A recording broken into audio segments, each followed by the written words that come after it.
Tanuj. Also, thank you, Professor Namrata and Dr. Manavdit. It gives me great pleasure now to introduce our next speaker, which is Associate Professor Shamira Perera. He's from Singapore National Eye Center, and he's also co-head of bioengineering and devices division at the Singapore Eye Research Institute.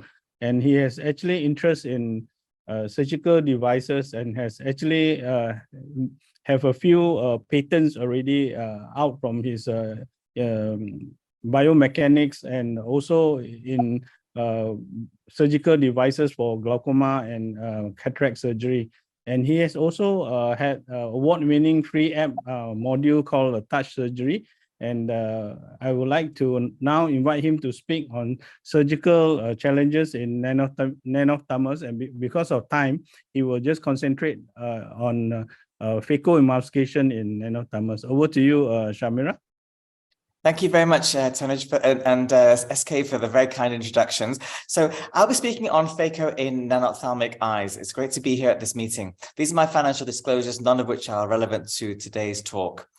Now, nanophthalmic eyes often develop angle closure in the rate of between 54 to 77%. And this is because of the relatively large lens in a small eye. There are multiple mechanisms at play here, but what we do know is that lens extraction relieves the angle closure very well in nanophthalmos. Unfortunately, the visual outcomes after cataract surgery in nanophthalmic eyes are highly unpredictable due to refractive surprises and because of macular changes after the surgery. Now, while some people do disagree about the anatomic classification of nanophthalmics, most people would say that it counts as any eye with axial length less than 20.5. There are other features as well that they have in common, typically a small cornea, the shallow anterior chamber depth, marked iris convexity, and they suffer from uveal effusions quite commonly because of the thickened sclera and choroid. Here's an example of two UBMs of eyes I've seen in Singapore. One is a +17 diopter refracted patient with a 5mm lens in a 15.2mm eye. And you can see on the UBM, you can actually even measure the sclera at 2mm thick. Here's another eye with 15.4mm axial length and a swollen lens with a thickness of 5.2mm. You can see the engorged vessels and the crowded disc at the back. And this is the eye that I'll be showing you the phaco of later on in this presentation. Now, we know there are several intraoperative difficulties and precautions that you must take for these eyes. First things first, you have to get your corneal incisions right because tight wound construction and small incision length are very important to providing a stable anterior chamber. This anterior chamber must be monitored at all times and refilled with viscoelastics regularly to maintain the anterior chamber depth. If you don't, and there is any drop in pressure, you can have a serous or hemorrhagic choroidal detachment, or even a suprachoroidal hemorrhage. For this, you will need to perform a sclerectomy, and some people recommend a prophylactic sclerostomy, but more about that later. Because of the shallow anterior chamber depth and the risk of endothelial cell loss, some people also propose a soft shell technique with a dispersive cohesive viscoelastic.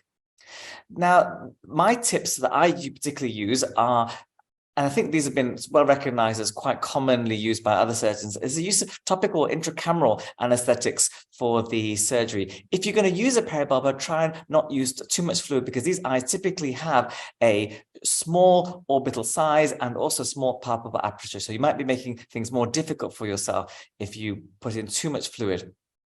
I routinely use 20% mannitol to keep the pressure in the eye down, and I use clear corneal temporal incisions with heavy use of Helon GV or Helon 5 to maintain the AC. I prefer to do the capsulorhexis with Kawai force, which is a smaller gauge, and do not shower the AC like the Utratus may do. And always making time out to preemptively watch for iris prolapse.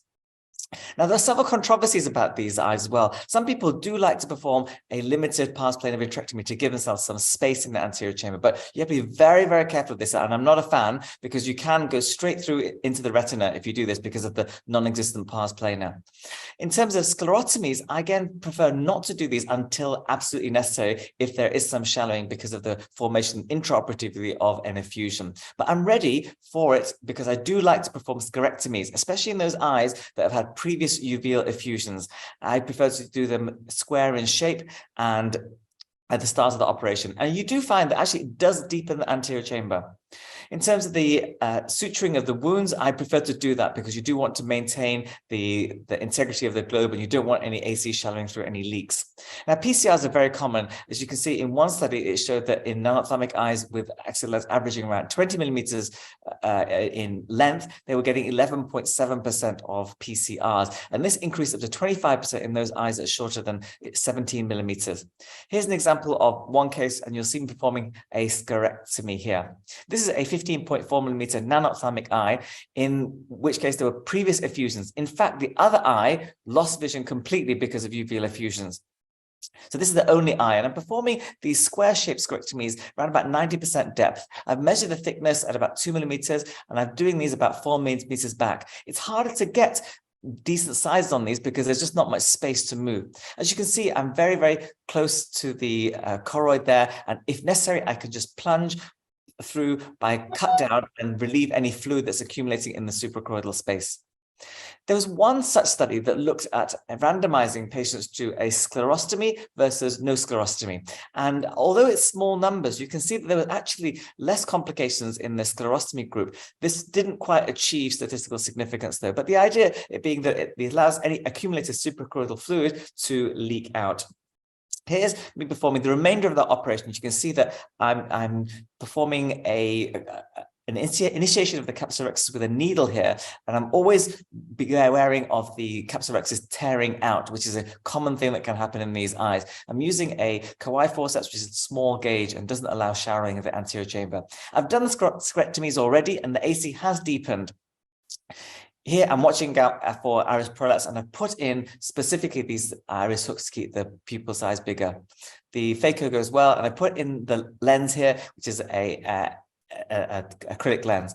At that point, I actually have a look at the fundus to see if there's any uveal effusions forming that aren't, but I've probably taken too long over it, and when I come out,